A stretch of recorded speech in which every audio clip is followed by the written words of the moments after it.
اللہ کے محبوب علیہ السلام اللہ کی بارگاہ میں یہ دعا مانگا کرتے تھے، اے اللہ ایسے اعمال سے تیری پناہ چاہتا ہوں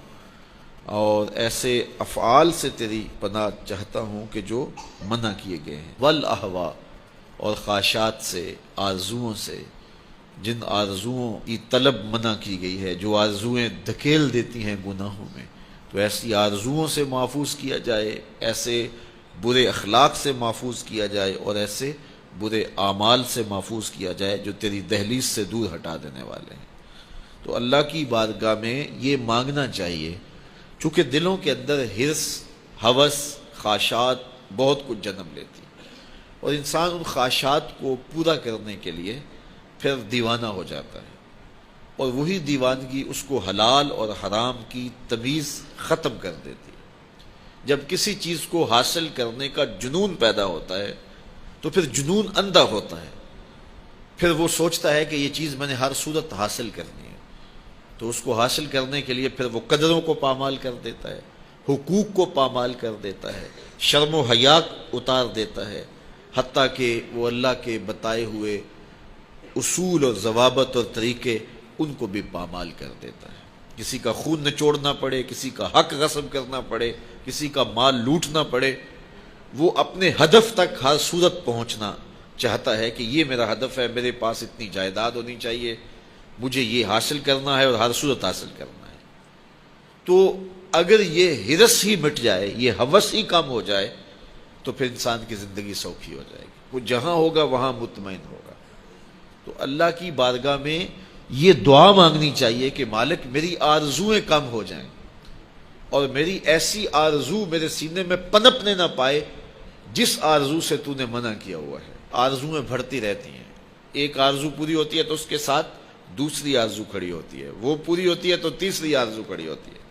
وہ پوری ہوتی ہے تو چوتھی آرزو کھڑی ہوتی ہے۔ تو بندہ سفر کرتا ہے، یہ پوری کر لوں، یہ پوری کر لوں، یہ پوری کر لوں، لیکن آگے پھر آرزویں کھڑی ہوتی ہیں، تو پھر کہیں اس کو جو ہے وہ فل سٹاپ تو لگانا پڑے گا کہ اس سے آگے نہیں ہے۔ تو جب وہ فل سٹاپ لگا لے گا تو پھر اس کی زندگی سوکھی ہوگی، لیکن جب آرزویں اسے کہیں ٹھہرنے نہیں دیتی تو قبر کے کنارے تک بھی اس کی آرزویں تکمیل پذیر نہیں ہوتی۔ وہ غالب نے کہا تھا، ہزاروں خواہشیں ایسی کہ ہر خواہش پہ دم نکلے،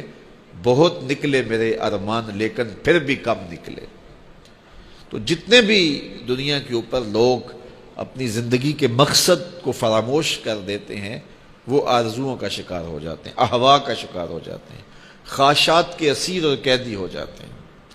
لیکن خواہشات بڑھتی چلی جاتی ہیں اور انسان کی کبھی بھی تکمیل نہیں ہوتی۔ حضور نے فرمایا، ابن آدم کو اگر ایک وادی سونے کی دے دی جائے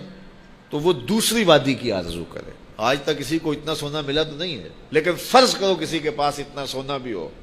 تو اسے تو پھر خوش ہو جانا چاہیے، تو وہ کہے گا کہ نہیں مالک اگر 2 ہو جائے تو کتنا اچھا ہو،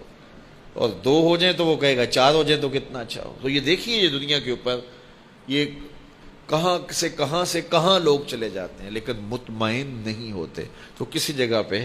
ان کو فل سٹاپ لگانا پڑے گا، تو اگر نہیں لگائیں گے تو وہ خواہشات ان کو آگے لے جاتی جائیں گی۔ تو اللہ کے محبوب علیہ الصلوۃ والسلام اللہ کی بارگاہ میں یہ دعا مانگتے اور ہمیں تعلیم دی یہ دعا کہ اے اللہ میں تیری بارگاہ میں خواہشات اور برے اعمال اور برے اخلاق، جن چیزوں سے تو نے منع کیا، ان سے رکنے کی دعا کرتا ہوں۔ دنیا کے معاملے کے اندر آپ یہ آرزو رکھیں کہ بس ٹھیک ہے، اتنے کافی ہے، شکر ہے میرے لیے اتنے کافی ہے، لیکن جب دین کا معاملہ ہو، ہاں اس وقت آپ کا لالچ ہو کہ اللہ تعالیٰ مجھے یہ نیکی بھی دے دے، یہ خیر بھی دے دے، یہ خیر بھی دے دے، 5 نمازیں پڑھتا ہوں، اللہ مجھے تہجد بھی دے دے۔ پھر کہا مالک تو مجھے 7 روزے رکھنے کی توفیق بھی دے دے، صدقے کی توفیق بھی دے دے۔ تو پھر آرزو بڑھتی رہے صدقے کی، خیرات کی، نیک اعمال کی۔ لیکن یہاں ہم جب اعمال خیر کی بات آتی ہے تو اس وقت ہمارا رویہ یہ ہوتا ہے کہ اگر فلاں بخشا گیا تو ہم بھی بخشے جائیں گے، فلاں تو نماز بھی نہیں پڑھتا، میں تو پھر 5 پڑھتا ہوں۔ اور جب دنیا کا معاملہ آتا ہے تو پھر ہم اپنے جو ہے وہ آگے دیکھتے ہیں کہ فلاں کہاں پہنچ گیا، ہم کتنے پیچھے رہ گئے۔ تو ہماری پریشانی، ہماری ٹینشن یہ ہے کہ ہم دیکھتے ہیں فلاں کے پاس وہ ہے، ہمارے پاس نہیں ہے۔ لیکن اگر ہم نیچے دیکھیں کہ فلاں کے پاس یہ بھی نہیں ہے تو پھر ہمیں سکون اور طمانینت